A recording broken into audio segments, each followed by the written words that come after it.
당분간은 우리 강도사님이 아무래도 이 다른 일을 이렇게 쭉 해야 되기 때문에 제가 이제 좀 해야 됩니다. 그래서 부교육자 전임 전도사가 누가 강도사나 이제 부목사님 한 분 올까지는 제가 이렇게 하고 나머지 또 해야 될 일이 또 있습니다, 본인이. 그래서 이게 일이 너무 중복돼서 그래서 제가 좀 해야 되겠다. 이걸 저도 이제 갑자기 시작하게 되니까 아침에 하고 저녁에 하고 이렇게 해야 되는데 본문을 따로따로 정했는데 저도 바쁘게 생겼습니다. 네, 그래서 그렇게 하시고 지난주 74편 저녁 예배 때는 제가 1절에서 너무 길기 때문에 11절까지 말씀을 가지고 민족 애가입니다. 그래서 어떻게 이런 일이 일어났는가 하면서 이제 하나님 앞에 그 시를 쓰는 그런 장면인데요. 그래서 오늘은 12절서부터 23절까지 말씀을 가지고 결론을 지으면서 은혜를 나누려고 합니다.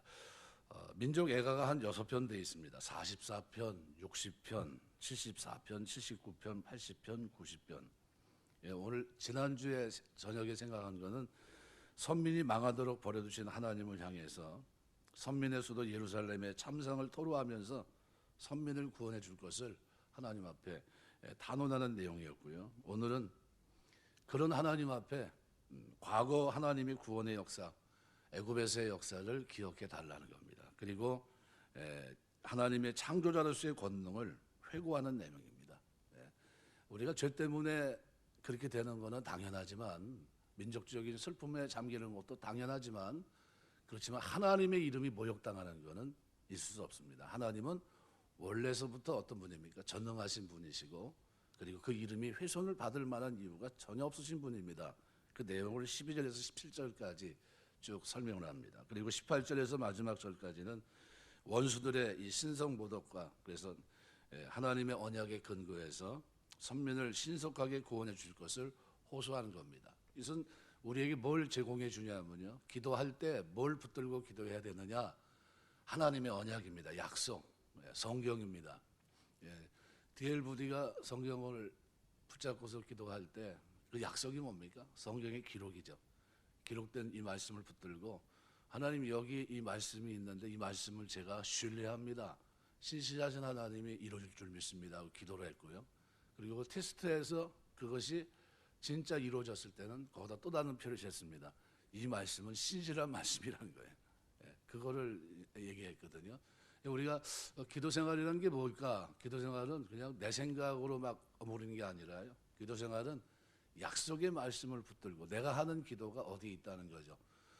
보통 장로교 같은 경우는 당회, 그다음에 노회, 그다음에 이제 총회 이렇게 해가지고 이게 삼심제로 되어 있습니다. 삼심제로 되어 있는데 당회고 뭐 우리가 총회에서도 어떤 재판국에서 어떤 결정들을 내리고 할 때는 항상 근거가 있습니다. 근거 뭐냐면 몇 항 몇 조 헌법 우리가 우리 대한예수교 장로회 합동측에서 쓰는 그 헌법이라는 게 있습니다. 헌법 몇 장 몇 조, 뭐 규칙 뭐 이런 걸 쭉 열고 하면서 몇 항에 근거해서 이렇게 얘기합니다. 판결을 내릴 때도 근거가 있는 거죠. 그럼 여러분 기도의 근거는 어디 있습니까? 여러분의 기도의 근거는 말씀입니다. 이 말씀의 근거에서 하나님 제가 약속을 붙들고 기도합니다라는 거예요. 그래서 내가 몇 장 몇 절에 기록되어 있는 약속의 말씀 그때 행하신 신실한 하나님의 역사를 제가 믿고 지금 내가 살아가는 동안에도 이 약속의 말씀이 나에게도 적용되는 말씀으로 제가 확신합니다 하면서 이런 사정을 쭉 아뢰는 거죠. 쭉 아뢰고 그 다음에 어떻게 해요? 주의 이름을 위해서 내가 죄 때문에 이런 어려움 속에 있을지라도 주의 이름을 위해서 언약의 기초에 기도하는 내 기도를 들어달라라는 내용입니다. 이게 74편의 내용입니다. 그래서 이것은 큰 폼을 우리가 기도할 때 있죠. 기도할 때 그 큰 폼, 그 자세를 형성하게 합니다. 이런 거구나 기도라는 게 그냥 단순히 내가 어디 가서 매 맞았습니다. 뭐 그 정도가 아니라 왜 내가 눈물을 흘리게 됐는데 그 이유는 내 죄 때문입니다. 그렇지만 내가 죄 때문에 매 맞는 거는 당연하지만 그렇지만 나를 구원하신 하나님의 능력에 그리고 원수들의 저 보잘것없는 저 모습에 비하면 하나님의 이름이 저들에게 훼손당하는 것 자체는 있을 수 없는 일입니다. 하나님 빨리 하나님의 이름이 회복되기를 원합니다. 그래서 우리가 회복돼서 하나님이 어떤 분이 자비하신 하나님, 긍휼이 많으신 하나님, 은혜로우신 분이라는 것을 알게 하시고, 또 이 환경 속에서 우리 하나님 어떤 분입니까?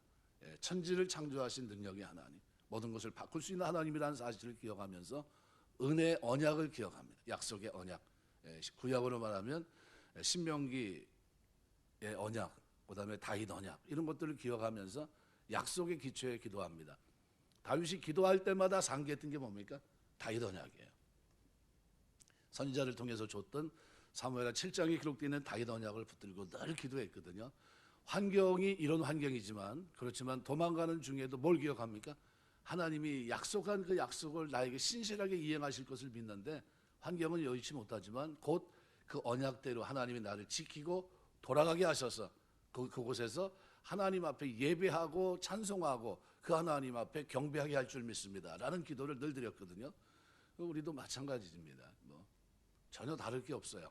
그러니까 언약의 근거에서 기도하는 게 중요하겠죠.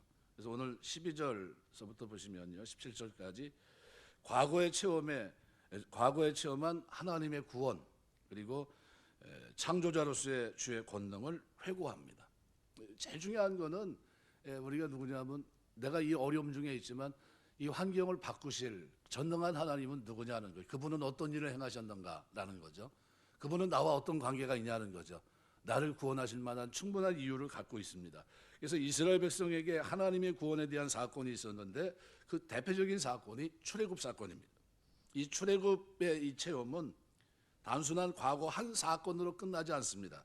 이스라엘 백성이 언제나 순수한 믿음으로 돌아온다면 똑같은 방식은 아닐지라도 하나님의 구원의 능력은 나타나게 되어 있습니다. 하나님은 그 백성을 은혜로, 긍휼로 돌아보십니다. 이것은 오늘 우리에게도 마찬가지입니다. 우리가 구원을 얻는다고 하는 것은 애굽의 바로 세력과 같은 속박에서 해방된 것인데, 그리고 우리를 홍해를 건넜기 때문에 다시는 추격받을 일이 전혀 없습니다.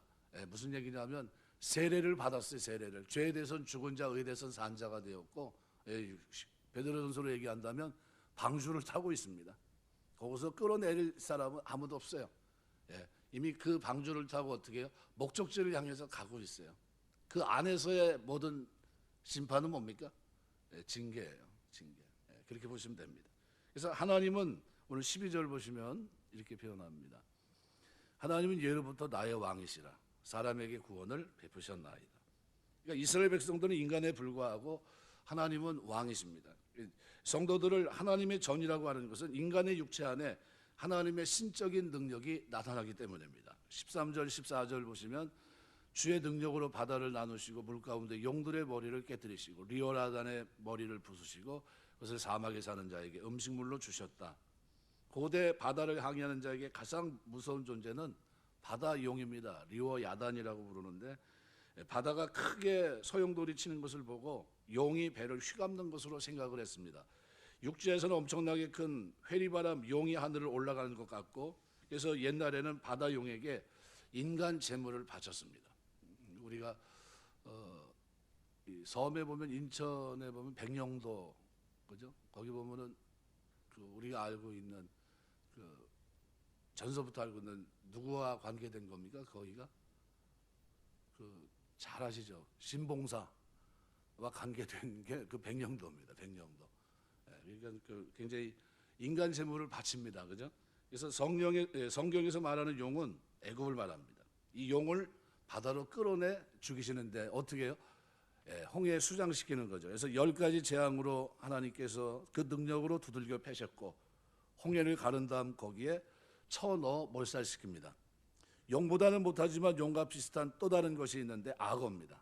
아말렉 군대를 지칭하고, 하나님께서는 여호수아 아말렉 군대를 쳐서 사막의 짐승들의 밥이 되게 하십니다. 이것은 하나님의 백성들을 대항할 세력이 세상에는 없다는 겁니다. 우리가 철저하게 하나님의 손에 붙들기만 하면 두려워할 필요가 없다는 거죠. 그러니까 사단의 세력이 주의 백성을 공격하지만 여전히 자기들이 망하게 되어 있습니다.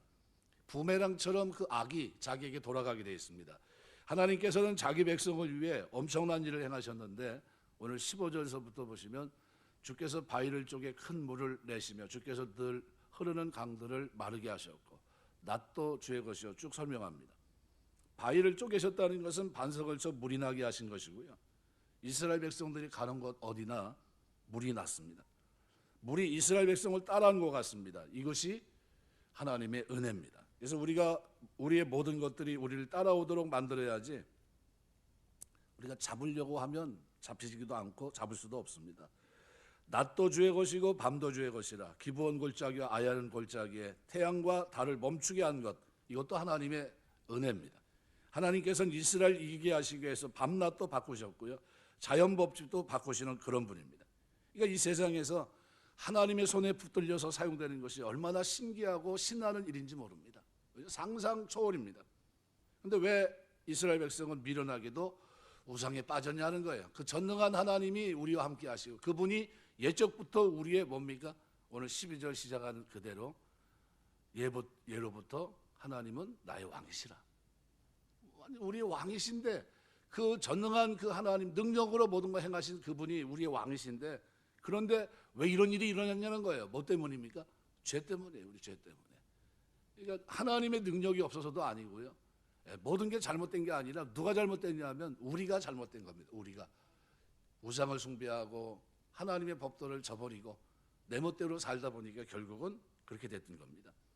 그런데 그 하나님은 우리에게 모든 경계를 정하셨지만 13절에서 15절 보시면요, 여기 바다, 뭐 영, 악어, 뭐 바위, 뭐 이런 게 나오는데요, 이거는 인간이 어떻게 하지 못하는 우리의 능력 바깥의 일입니다. 인간의 힘으로 결코 넘을 수 없는 인생 최대의 문제인데, 이게 뭘까요? 광야에서는 물이겠지만요, 오늘 이 시대를 사는 모든 사람에게는 죄입니다. 이 죄 문제는 인생이 필연적으로 해결할 수 없는 겁니다. 특별히 원죄 문제는요, 그리스도 아니고서는 해결할 방법이 전혀 없는 겁니다. 인생은 누구나 이 죄를 이겨내고 극복하고 그리고 나름대로의 수행을 통해 노력해보지만 결과는 원점이에요. 좌절과 절망뿐입니다. 자기 힘으로 도저히 죄 문제를 해결할 수 없고요, 죄를 짓지 않으려고 발버둥 치지만 그것은 가라앉힌 거에 불과합니다. 조금만 문제가 생기면 바로 죄의 모습은 역력히 드러납니다. 도무지 해결될 수 없어요. 죄의 수렁으로 더 깊이 빠지는 것을 깨닫게 됩니다. 반복합니다. 하나님은 바다를 나누시고 물 가운데 용들의 머리를 깨뜨리셨고 악어의 머리를 파쇄하시고 바위를 쪼개십니다. 큰 물을 내셨고 이스라엘 백성을 구원하신 그 전능한 하나님은 그 능력으로 오늘 우리에게도 똑같이 바다와도 같고 용과도 같고 악어와도 같고 바위와도 같은 우리 힘으로는, 능력으로는 도저히 극복할 수 없는 이 죄 문제를 해결해 주신 거예요. 이 죄 문제가 해결된 것이 얼마나 큰지 모릅니다. 하나님 나라에 가는데 거침없이 갈 수 있는 이 놀라운 자격, 그죠? 이 조건 누가 이루신 겁니까? 그 능력, 우리 왕이신 그리스도께서 이 땅에 오셔서 그 일을 하신 겁니다. 예수 그리스도를 우리의 구원자로 세우시고 우리 앞에 있는 죄의 모든 권세를 깨버리시고 죽음의 권세를 파쇄해버리셨어요. 다시는 사망 앞에 두려워하지 않고 종로로 타지 않도록, 죄 앞에 종로로 타지 않도록 이제는 죄에 대해서 죽은 자고 의에 대해서는 산 자로 새 생명 가운데 행하는 사람으로 살 수 있도록 붙들어 주신 겁니다. 질이 완전히 달라졌어요. 두려움 속에 사는 옛날이 아닙니다. 지금 뭐예요? 자유합니다. 너무나 행복하죠. 이사야 64장 6절 보시면 무릇 우리는 다 부정한 자 같아서 우리의 의는 다 더러운 옷 같으며 우리는 다 잎사귀같이 시들므로 우리의 죄악이 바람같이 우리를 몰아가나이다. 우리 인생은 벗어날 사람이 하나도 없어요. 로마서 7장 24절 기록대로 오라 나는 공고한 사람이다. 이 사망의 몸에서 누가 나를 건져내려? 방법이 없었어요. 전혀 방법이. 그런데 어떻게 해요? 그리스도 예수 안에서 이 문제가 해결된 겁니다. 디모데후서 1장 10절은 이렇게 표현합니다. 이제는 우리 구주 그리스도 예수의 나타나심으로 말미암아 나타났으니 그는 사망을 패하시고 복음으로써 생명과 썩지 않은 것을 드러내신지라 그랬어요. 우리 주님이 이 땅에 오셔서 하신 일이 사망의 권세를 부수신 겁니다. 더 이상 죽음 앞에 종로로 타지 않고 영원히 살 수 있는 길을 그리스도 안에 사망에서 생명으로 옮겼느니라, 이 약속의 말씀을 성취하게 하신 거예요. 너무나 감사하죠. 그래서 인생은요, 그래서 하나님 앞에 늘 감사하셔야 됩니다. 우리가 늘 살아가면서 하나님만 생각하면 여러분이 감사하시길 주의 이름으로 축원합니다. 하나님의 이름만 생각하면 감사하셔야 돼요. 이게 내가 뭔데 하나님이 이렇게 축복하셔서 그 복음을 듣게 하시고 믿어지게 하시고 그 은혜로 시작된 이 엄청난 반열의 날을 쓰게 하셨는가 생각할수록 감사하죠. 16절 17절의 기록을 보면 이렇게 표현합니다. 낮도 주의 것이요 밤도 주의 것이라. 주께서 빛과 해를 마련하셨습니다. 주께서 땅의 관계를 정하시고 주께서 여름과 겨울을 만드셨나이다. 인생의 밤 겨울도 하나님이 허락하신 또 다른 축복으로 우리가 이해할 수 있습니다. 낮과 밤 여름과 겨울 번영의 때와 고난 시련의 때가 하나님의 섭리로 말미암았다는 겁니다. 네, 스포츠 영화 가운데 이런 용어가 있습니다. 초과 효과라는 것이 있어요. 농구를 얘기하면 어떤 사람이 키가 약간 작아서 덩크슛이 안 되는 거예요. 조금만 더 크면 내가 저기다 그저 농구 공을 직접 뛰어서 그냥 바로 어떻게 집어넣을 수 있는데, 그런데 이 농구 선수가 6개월 동안 다리를 깁스하게 됐습니다. 한쪽 다리를 못 쓰게 된 거죠. 한쪽 다리를 끌면서 그 한쪽 다리에 힘을 주게 됐고요. 그 바람에 얼마나 힘들었는지 모릅니다. 그런데 6개월 지나고 났는데 그 다리에 힘이, 한쪽 다리에 힘이 없던 그 다리가 아니라 그 한쪽 다리가 힘들어서 기부스했기 때문에 한쪽으로 걸었던 그걸로 모든 걸 했던 그 힘이 결국은 덩크슛이 되더라는 겁니다. 이 효과는요, 우리 축구 선수 가운데 영국 리그에서 뛰고 있는 손흥민에게도, 아버지가 손흥정 씨가 어려서부터 가르친 게 뭐냐면요, 왼발입니다. 오른손잡이를 왼발로 쓸 수 있도록. 그래서 오른발잡이를 처음서부터 어떻게 왼발, 의식적으로 왼쪽을 쓸 수 있게 그렇게 만듭니다. 그래가지고 계속 그런 지속적인 훈련을 합니다. 그리고 지금은 오른발, 왼발을 전 세계에서 가장 잘 쓰는 사람. 심지어 감독도 질문한다고 그러잖아요. 네 진짜 발이 어느 쪽이냐? 네가 주로 쓰는 네 발이 어느 쪽이냐? 궁금하다는 게. 실제로 그 골 결정을 해가지고 나온 걸 데이터를 보면 오른발이 12이면 왼발은 11, 뭐 이런 식으로 나와요. 그러니까 사람들이 깜짝 놀라죠. 이거를 초과 효과라고 합니다. 예상치 못한 효과. 고난 눈물의 시련이 그걸로 끝나지 않고요. 하나님은 우리에게 초과 효과를 노리십니다. 초과 효과가 나와요. 철로역정이나 바울서신 다 뭡니까? 초과 효과입니다. 하나님의 은혜를 깨닫게 하시고 고난 속에서 기도하게 하시고 그 속에서 찬송하게 하시면서 그 고난을 이길 수 있는 능력, 범사에 감사할 수 있는 초과 효과가 우리 삶에 나오게 합니다. 고난을 지나면 감사가 없을 것 같은데 오히려 고난을 통과하면서 더 감사해요. 시련을 통과하면서 더 기뻐하고 그런 초과 효과가 우리에게 있습니다. 우리가 살아가면서 하나님이 이 은혜가 여러분에게 늘 넘치게 되시길 주의 이름으로 축원합니다. 그래서 고난은 실패가 아닙니다. 시편 119편 71절 보면 고난 당한 것이 내게 유익이라 이로 말미암아 내가 주의 율례들을 배우게 되었나이다. 고난이 없었으면 주의 율례를 어떻게 해요? 그냥 귀등 듣듯이 그냥 쉽게 지나갔을 거라는 겁니다. 그런데 이제는 어떻게 해요? 이제는 이거를 배웠다는 거예요. 가르쳐 지키게 하는 그대로요, 그 말씀대로 살게 됐다는 겁니다. 히브리서 12장 10절에도 그들은 잠시 자기의 뜻대로 우리를 징계하였거니와 오직 하나님은 우리의 유익을 위해서 그의 거룩하심에 참여하게 하시느니라. 우리의 유익을 위해서 하나님은 거룩하심에 참여하기 위해서 자기 뜻대로 우리를 징계하신다는 거예요. 징계가 버린 겁니까? 아니, 유기가 아닙니다. 징계는요, 자기 백성을 올바른 길로 하나님의 뜻을 준행하는 사람으로 만들기 위해서 과정 속에서 어떻게 해요? 기부스하는 초과 효과를 낼 수 있도록 도우시는 하나님의 은혜입니다. 그래서 우리는 기도할 때, 환난 속에 기도할 때 하나님이 나를 더 업그레이드 시키려고 하는구나, 내 신앙을 일으키려고 하는구나, 내 삶을 더 높은 곳으로 끌어가려고 하는구나, 이렇게 생각하셔야 돼요. 내가 이렇게 신앙생활 잘했는데 왜 하나님 나에게 고난을 주시지 않은 것은 성경을 아직 더 봐야 돼요.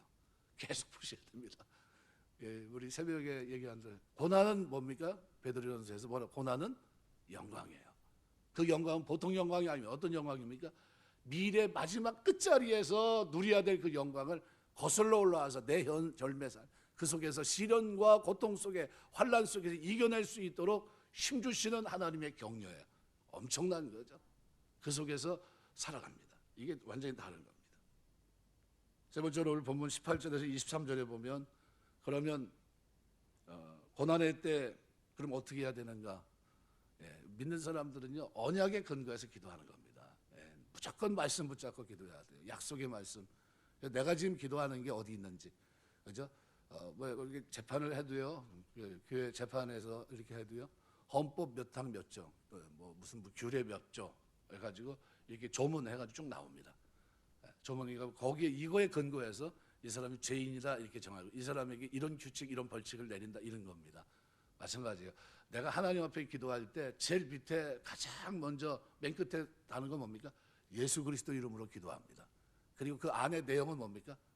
몇 절, 마태복음 몇 장 몇 절에 근거해서 또 여기에 관계돼서 몇 장 몇 절, 그래서 야고보서 몇 장에 근거해서 내가 하나님 지금 주 앞에 약속 신실하신 하나님을 믿고 기도합니다. 이런 거예요. 그래서 내가 기도하는 기도의 틀은 거기에 반드시 뭐가 있습니까? 약속의 말씀을 붙들고 있는 것이 있어야 돼요. 이것이 없이 만약 그냥 대충 그냥 하는 이런 게 돼서는 안 됩니다.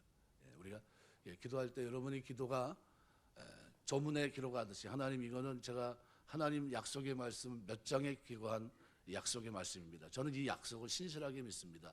이행하시는 신실한 하나님의 능력을 믿습니다. 하면서 어떻게 해요? 기도하는 거예요. 그게 약속을 말씀을 붙들고 기도한다는 겁니다. 그러니까 여러분 생각대로 그냥 대충 생각나는 대로 읊조리는 거와 그리고 말씀을 붙들고 근거해서 기도하는 건 다릅니다. 형식을 갖춘 겁니다. 그래서 20절에 보시면 이렇게 표현해요. 그 언약을 눈여겨보소서.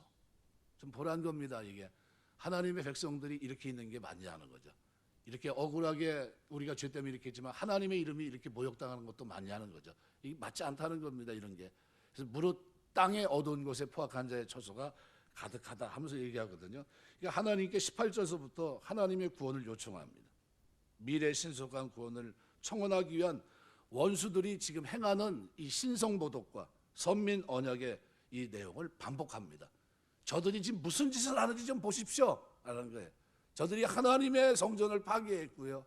그리고 저들이 원수들이 어떻게 해요? 하나님의 이름을 모욕하고 있습니다. 주의 이름이 땅바닥에 떨어졌습니다. 이런 얘기예요. 18절에 이렇게 여호와 이것을 기억하소서. 원수가 주를 비방하며 우매한 백성이 주의 이름을 능욕하였나이다. 지금 누가 문제입니까? 주의 이름이 지금 능욕당하고 있다는 거예요. 다른 거는 문제가 없는데 내가 죄 때문에 고난당하는 거는 마땅한 일이지만 원수들이 지금 어떻게 해요? 주를 비방하고 원수들이 주의 이름, 쉐미 뭡니까? 이름, 히브리 말로 쉐미라고 하는 거, 그 존재가 가지고 있는 능력 모든 걸 함축한 표현입니다. 주의 이름을 어떻게 해요? 아주 포괄적으로 어떻게 해요? 능욕하고 있다는 거예요. 주의 이름과 관계된 모든 것들을 다 어떻게 해요? 저들이 회파시키고 있다는 겁니다. 이건 있을 수 없다는 거예요. 그래서 주의 맷비둘기의 생명을 들짐승이 여기 주의 맷비둘기는 뭡니까? 하나님 백성을 말합니다. 맷비둘기는요 산비둘기를 말하는데요. 집비둘기는 먹을 걸 줍니다. 산비둘기는 먹을 게 있어요 없어요? 먹을 게 없습니다. 제일 약한 존재를 얘기합니다. 제일 약한. 보세요. 주의 맷비둘기의 생명을 누구에게요? 들짐승. 그죠? 저렇게 포악한 저들에게 넘기지 말라는 거예요. 주의 가난한 자의 목숨을 영원히 잊지 마소서. 그죠? 가난한 자. 이걸 얘기합니다. 이건 지금 언약을 빗대어서 주의 이름이 능욕당하는 것을 기억해달라고 하고 그 다음에 어떻게 해요? 언약한 자들을 지켜달라고 하는 19절에 기록합니다. 주의 맷비둘기의 생명을 들짐승 주지 마시고 주의 가난한 자의 목숨을 영원히 잊지 마소서. 마치 꺼져가는 등불과 같고 상황할 때 같은 자신들이지만 하나님의 언약 속에 있는 자신들을 하나님을 의지하고 있는 우리를 버리지 말아달라라는 겁니다. 그리고 강력하게 그들이 붙들고 기도하는 게 뭡니까? 하나님의 언약이에요. 그래서 20절에 보면 그 언약을 눈여겨보소서. 그 언약을 우리에게 말씀으로 주셨던 그 말씀을 보란 겁니다. 하나님의 약속들을 다시 한번 보란 거예요. 우리가 어떻게 되었는가? 어떻게 되어 있습니까? 70년 만에 돌아오게 되어 있어요. 이제 돌아가야 될 때가 되지 않았냐는 거예요. 이제 주의 이름이 회복돼야 될 때가 되지 않았냐는 겁니다.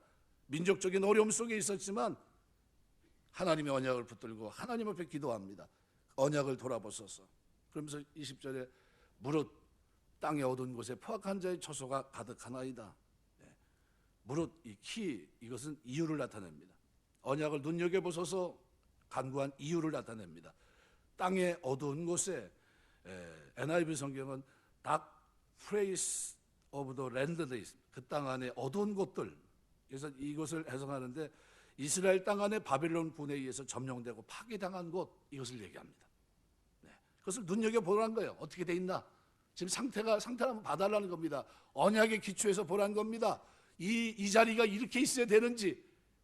어떻게 됐습니까? 바벨론에 의해서 무참하게 다 무너졌어요. 성전이 회파됐습니다. 하나님의 성전에 벽돌도 하나도 남김없이 어떻게 다 무너져 버린 거예요. 이걸 좀 보라는 겁니다. 언약을 보시고 땅의 어두운 곳에 포악한 자의 처소가 가득한데 한번 보라는 겁니다. 어떻게 돼 있나. 그리고 21절에 이렇게 얘기해요. 학대받는 자가 부끄러이 돌아가게 하지 마시고 가난한 자와 궁핍한 자가 주의 이름을 찬송하게 하소서. 이게 무슨입니까? 언약을 우리에게 기억하시고 언약을 기억하사 우리가 돌아가서 하나님의 이름을 다시 일으킬 수 있도록 해달라는 겁니다. 이게 바벨론 통치 아래에 있는 유다 백성을 말합니다. 학대받는 자가 부끄러이 돌아가게 하지 마시고 가난한 자와 궁핍한 자가 주의 이름을, 여기 가난한 자 아니란 말은요 19절에 가난한 자와 똑같습니다. 주의 가난한 자의 목숨을 영원히 잊지 마소서. 그죠? 원형이 동일합니다. 경제적인 가난, 영적, 정신적 측면의 곤궁함을 나타낼 때 쓰는 단어가 이 아니라는 단어예요. 또 거기에 궁핍한 자, 예부원이란 말은 부족하다 의미의 단어에서 유래해서 생필 우리가 말하면 먹고 사는데 필요한 필수 물품조차 조달되지 못하는 경제적인 약자를 얘기합니다. 이게 그들의 삶과 심령이 곤고한 지경에 처해 있음을 나타냅니다. 요즘 쉽게 말하면 요즘 치약도 없어. 그럼 뭐라는 거야? 에이, 치약 없는 사람이 어디 있어? 그죠? 그런데 지금 어느 상태입니까? 전쟁이 나서 그런 황폐화가 되니까요. 뭐도 없어요. 그거 구할 여력도 없고요. 찾을 데도 없고 그냥 목숨만 건지면 되니까 그런 상태입니다. 아무것도 없는 거예요. 아무것도. 그러니까 이 아니라는 말과 예부원이라는 이 단어, 가난한 자, 궁핍한 자, 학대받는 자, 아주 유사한 단어를 계속해서 반복합니다. 반복하면서 이스라엘 백성들이 처한 상황, 그들의 삶 전체가 얼마나 암울한지를 나타내 줍니다. 시인은 이러한 자들로 하여금 주의 이름을 찬송케 하도록 해달라고 간구합니다. 무슨 얘기입니까?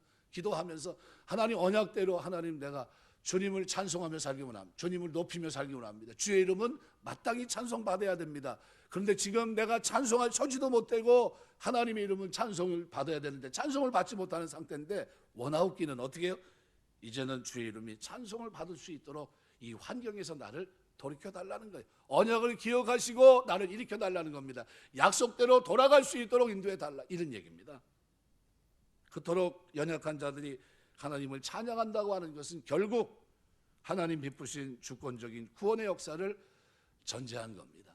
여러분, 우리가 환경은 누가 주관하십니까? 하나님이 하세요. 우리가 오해하지 말아야 됩니다. 마지막 때 요한계시록에 요한계시록을 이제 하면서 이제 잘못된 그 성경 교리 가운데 크게 해석 방법 가운데 뭐가 있냐면요, 세대주의 해석하는 게 있고요, 역사로.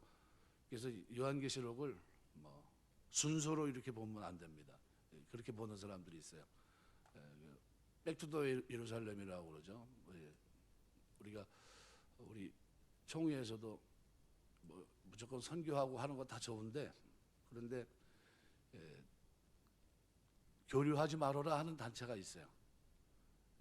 선교는 열심히 하고 하는데 그 사람들의 사상의 배경에 뭐가 문제냐면 종말론이 문제입니다. 그래서 그 사람들은 예루살렘에서 모든 것이 끝난다, 거기서부터 끝이다. 그래서 예루살렘에 지부를 마련해 놓고 주님이 오실 때가 바로 거기다 하면서 거기서부터 이제 출발점을 잡으려고 이렇게 하거든요. 그래서 이제 굉장히 문제가 되고, 그래서 그거를 우리 교단에서는, 다른 교단에서는 이단으로 정죄하기도 하고요, 우리 교단에서는 교류 금지 이렇게 얘기해 놨습니다. 왜? 계시록 해석이 잘못됐으니까. 또 하나는 무천년주의입니다. 무천년주의. 우리가 말하는 유토피아가 여기에 올 것인가, 불가능한 얘기를 이제 학설이라고 이렇게 봐야 되는데, 그걸 근거로 해서 얘기를 했는데 그것도 우리가 받아들일 수 없는 그런 내용이죠. 그래서 우리는 역사적 전천연설을 기초해서 보는 게 맞습니다. 그래서 그 관점으로 이게 시간에 따라서 이렇게 움직이는 게 아니라 전체가 어우러져 있는 가운데 이렇게 진행되는 거로 이렇게 봐야 되는데, 그런 부분을 잘못 이해하면 요한계시록이 엉뚱한 쪽으로 가죠. 그래서 그런 부분들 조심해야 되죠. 그래서 그걸 염두에 두고 책을 봐야 올바르게 보는 거고요. 그렇지 않으면 시한부 종말론처럼요. 주님이 몇 년도 몇 월 며칠에 온다고 그래가지고 나가서 성경에 근거도 없는 얘기를 가지고 이렇게 얘기하고 있고요. 그 엉뚱합니다. 절대 그러면 안 됩니다. 그러면 안 됩니다. 그래서 여기 이 시인이 이제 하나님을 기도하는 장면인데요. 이러한 주의 이름을 찬송하게 해달라는 이 간구는 우리가 늘 드려야 될 그런 기도 제목이 아닌가. 우리가 평상시에도 늘 하나님 앞에 감사하고 그리고 찬송하며 살지만요. 그런데 어떤 어려움 속에 있을 때는요, 그 찬송이 더 절실하거든요. 하나님 이 찬송이 내가 회복될 수 있도록 인도해 달라는 거죠. 시편 51편의 다윗이 내가 나에게 정한 마음을 창조하시고 정직한 영을 새롭게 하셔서 내가 하나님 앞에서 이 구원의 기쁨, 즐거움을 회복시켜 달라 이렇게 얘기하거든요. 그게 회복되면 어떻게 해요? 전에 했던 대로 찬송하는 겁니다. 전에 했던 대로 하나님 앞에 살아가는 겁니다. 그러니까 찬송은요, 우리 신앙생활의 가장 기초고 근거입니다. 그래서 여러분이 이렇게 수요 예배 때도 오전에 우리 전사님 나와서 찬송하고 그러면요, 여러분 나와서 같이 찬송하고 막 해야 돼요. 찬송이 얼마나 좋은지 모릅니다. 여러분 가정에서도 찬송하고요. 제가 노력하는 것 가운데 가장 큰 노력이 뭐냐면, 저는 웬만하면 젊은 사람들이 부르는 찬양을 모를 수밖에 없는 환경이거든요. 왜냐하면 뭐 참석을 안 하니까요. 그런데 제가 어떤 노력을 하냐면은, 제가 우리 최영민 전사한테 그럽니다. 야, 요즘 젊은 친구들 좀 잘 듣는 찬송이 뭐야 해가지고 USB에 다 좀 담아라. 담아가지고 제가 차에다 틀어놓고 다녀요. 그러니까 이게 듣다 보면 알아요. 몇 차례 왔다 갔다 하면서 듣고 하다 보면요, 요즘 젊은 친구들이 이 찬양을 통해서 영광 돌리는구나 대충 압니다. 그래서 저는 쫓아가면서 흥얼흥얼거리면서 쫓아다녀요. 쫓아다니면서. 왜냐하면 생소할 수가 있는데 그게 이제 전혀 생소하지 않은 겁니다. 왜냐하면 늘 들어왔던 거니까. 그런 겁니다. 그 노력을 합니다. 뭐 하려고 하냐면, 하나님 찬송하는데 시대 구분이 없어야 되잖아요. 그러니까 옛날 찬양은 아는데 지금 찬양은 모르니까. 그럼 어떻게 해요? 자꾸 노력해야죠. 폐쇄적인 건 뭡니까? 나 맨날 거만 할 거야 이런 거고요. 좀 개화를 좀 해야 돼요. 좀 열어서 젊은 친구들 부르는 찬양도 나 좀 해야 되겠다 하면 자꾸 열어야 되죠. 그럼 어떻게 노력해야 됩니다. 노력해서 찬송하는 거. 찬송은 그래서 굉장히 즐거웁니다. 그래서 여기 성도는 고난의 때 하나님의 언약에 근거해서 호소하는데, 호소의 결국은 뭡니까? 찬송이에요. 찬송. 언약은 하나님께서 이스라엘 조상과 맺은 언약으로 아브라함 언약, 그다음에 시내산 언약, 다윗 언약. 언약을 신실하게 이행하시는 언약, 그 성취하는 신실한 하나님을 가만히 보세요. 아브라함과 맺은 언약을 430년 애굽에 있던 어떻게 하지 못하는 그들을 건져내신 하나님, 시내산의 언약을 주시고 그 백성들을 어떻게 해요? 그 말씀에 기초해서 백성들을 통치하신 그 하나님, 다윗 언약을 주셔서 다윗으로 하여금 하나님 백성을 다스리게 하시고 그 언약을 신실하게 이행하신 그 하나님, 이게 다 그 속에 포함되어 있습니다. 하나님께서 이스라엘 하나님이 되고 이스라엘은 하나님의 백성으로서 삽니다. 레위기 26장 9절 보면, 내가 너희를 돌보아 너희를 번성하게 하고 너희를 창대하게 할 것이며 내가 너희와 함께한 내 언약을 이행하리라. 한번 9절 한번 같이 한번 읽겠습니다. 내가 너희를 돌보아 너희를 번성하게 하고 너희를 창대하게 할 것이며 내가 너희와 함께한 내 언약을 이행하리라. 우리 하나님은 자신이 우리에게 말씀하신 그 언약을 신실하게 이행하시는 분입니다. 당시 이스라엘 형편은 참담합니다. 예루살렘 성 그리고 성전은 파괴됐고 유다 백성들은 이방 땅의 포로로 끌려가 상황에서도 엄청난 고통 속에 있었습니다. 그런데 하나님은 침묵하고 계셨습니다. 하나님의 언약은 이미 파괴된 것처럼 보였고요. 그리고 하나님은 없어 보였습니다. 근데 시인은 그런데 여기서 그렇게 얘기하고 있지 않습니다. 하나님의 언약을 보소서, 어떻게 말씀하셨는지 한번 보시라는 거예요. 어떤 약속을 우리에게 주셨는지 보라는 겁니다. 이 백성들이 언약 속에 살던 백성이 아니냐는 거예요. 앞으로도 언약 속에 살아야 될 백성이고, 그래서 언약의 신실한 하나님께서 당신의 언약을 기억하셔서 자신들을 긍휼히 여겨달라는 거예요. 언약의 죄에서, 약속의 죄로 인하여 이렇게 되는 건 분명하지만 하나님의 이름이 훼손되는 건 우리가 참을 수 없습니다. 돌아오셔서 우리가 언약 백성으로서의 삶을 살 수 있도록 인도해 주옵소서. 그래서 하나님을 뭐라고 부릅니까? 하나님이여, 하나님은 우리의 왕이시라 이렇게 얘기해요. 예수님은 하나님은 예로부터 나의 왕이시라. 사람에게 구원을 베푸셨나이다. 그 언약의 기초에서 오늘 우리에게도 하나님은 우리의 왕이십니다. 우리에게 구원을 베푸십니다. 그래서 이 언약을 얘기해도요, 인간은 두 가지 이유로 언약을 지키는데 실패합니다. 불성실하기 때문이고요, 연약하기 때문입니다. 호흡이 끊어지면 아무것도 할 수 없어요. 그런데 하나님은 어떻습니까? 인간과 다릅니다. 첫째로 신실하십니다. 믿을 만하다는 거예요. 오늘 새벽에도 그 얘기를 했는데, 우리가 어떤 투자를 하려면요, 안정적이냐라는 거예요. 또 하나는 뭐예요? 투자해서 수익률이 얼마나 되냐라는 겁니다. 두 가지 요소를 완벽하게 충족하시는 분이 우리 주님이십니다. 그 하나님은 투자하면 투자한 거에 몇만 배를 거두게 하세요. 몇만 배. 상상할 수 없어요. 우리가 주를 위해 복음을 위해 살아간 삶은 잠깐인데 하나님이 우리에게 주시는 축복은 영원합니다. 다스림도 영원하고 그 누리시는 모든 것들이 권세가 영원합니다. 그 하나님은 또 전능하신 분입니다. 능치 못함이 없어요. 그 능력을 이미 창세서부터 그의 존재감을 드러내셨고요. 때때마다 언약을 실행하시면서 성취하시는 장면을 통해 나타내셨어요. 아브라함과 맺은 언약을 이루셨고요. 다윗과 맺은 언약을 이루셨고요. 오늘 그리스도를 통해 약속으로 주신 약속의 말씀을 이제 이행하실 날이 멀지 않았습니다. 그렇다고 본다면 오늘 우리는 이 언약이라고 하는 것이 얼마나 중요한가 하는 것을 다시 한번 깨닫게 됩니다.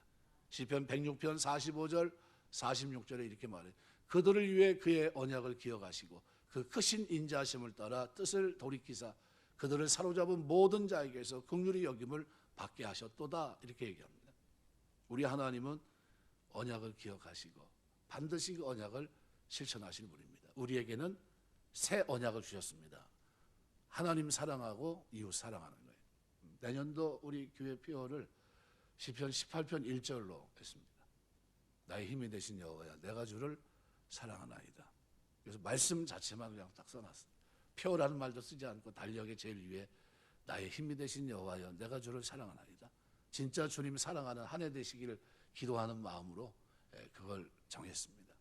우리가 하나님 사랑하면 하나님 우리에게 뭐예요? 우리는 부족한 한계를 갖고 사랑하지만 하나님은 한계가 없이 한계를 뛰어넘는 사랑으로 우리를 붙들어 주십니다. 영원하신 하나님이 독생자를 주셔서 사랑하시는 확증을 하셨지만 그 정도에 그치지 않고요. 부족한데도 하나님의 뜻을 붙잡고 언약을 붙잡고 기도할 때마다 그 능력으로 함께 하시고 우리의 삶에 낱낱이 개입하십니다. 말씀 맺겠습니다. 오늘 시편 74편을 기억하시면서 민족적인 애가 어려움 속에 있었지만 이 백성들이 하나님 앞에 기도합니다. 언약을 기억해달라고 기도하고요. 찬송이 회복될 수 있도록 해달라고 기도합니다. 그리고 하나님의 이름이 이렇게 손상되지 않기를 소원합니다. 죄 때문에 매맞는 건 당연합니다. 죄 때문에 고통받는 것도 당연합니다. 하지만 우리를 구원하신 그 신실하시고 능력이 많으신 하나님은 우리 죄 때문에 그렇게 할 이유가 전혀 없는 분이십니다. 우리를 사랑한 이유 때문에 그렇다고 한다면 그 징계 속에서 우리는 얼른 깨어나서 순간순간 어려움이 있을 때마다 우리는 언약을 붙잡고 기도해야 됩니다. 하나님 내가 지금은 죄로 인하여 이렇게 됐고 내 삶이 잘못돼서 하나님 이름이 내 삶 때문에 나라는 사람 때문에 욕을 먹고 있지만 그러나 이제는 제가 돌이키겠습니다. 저를 돌이켜서 예배 자리로 하나님 앞에 찬송하는 자리로 언약을 붙잡고 기도하는 자리로 나를 회복시키시고 하나님의 이름이 나로 인하여 영광을 받게 하옵소서. 민족적인 그런 슬픔에서 돌이킨 것 이상으로 내가 하나님 앞에서 이런 축복의 사람이 될 수 있도록 하나님 인도해 달라는 이 기도는 하나님 앞에 가장 중요한 기도라고 생각이 됩니다. 기도할 때마다 말씀을 붙잡고 기도하시길 주의 이름으로 축원합니다. 이 언약을 붙잡고 기도하면서 이 기록된 말씀을 제가 믿고 확신합니다. 나는 신실하지 못해 이 말씀을 이룰 만한 능력이 없지만 우리 하나님은 나를 위해 독생자를 주신 하나님은 얼마든지 언약을 이루실 줄 믿습니다. 라는 약속을 붙잡고 끊임없이 기도에 정진하면서 하나님이 자기 이름을 위해 의의 길로 인도하시는 축복을 우리가 찬양하고 또 경험할 수 있는 축복이 있게 되시길 주의 이름으로 축원합니다. 기도하겠습니다.